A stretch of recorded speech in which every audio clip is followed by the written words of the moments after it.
Okay, this is the solution to problem number 28 from the Math Level 1 practice exam. You have A is a positive integer, positive odd,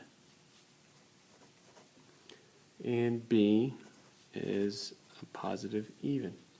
We also know that A is less than B, A is greater than B, which is greater than 2.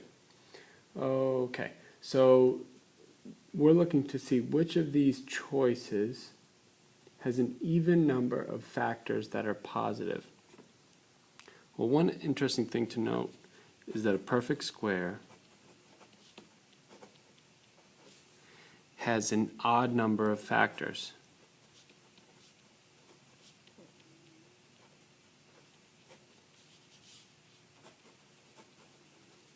Let's see, like for example, 49. 49 is a perfect square. The factors are 1, 7, and 49. How about 36?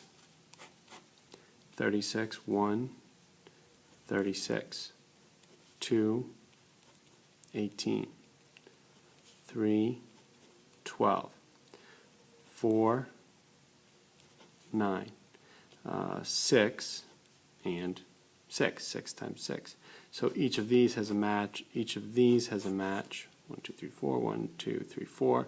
And 6, the square root of the perfect square, of course, doesn't have a match if you want to think about it as factors. So that's basically the kind of some examples on this about that statement. Perfect square has an odd number of factors. Okay, so we need to find the one that has an even number of factors.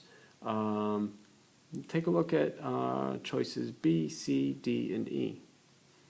All of those are perfect squares. A squared, an odd number squared is a perfect square. That's choice B.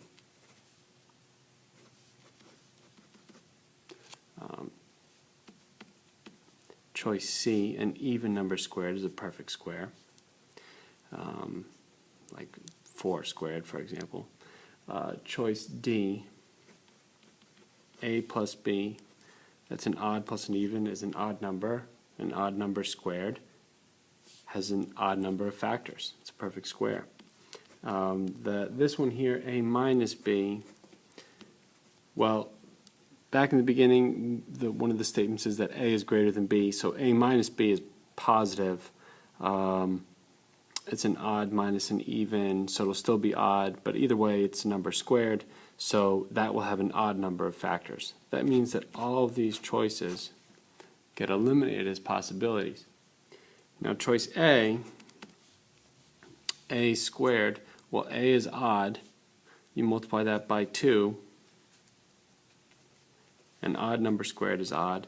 You multiply that by 2, well, it's an odd number.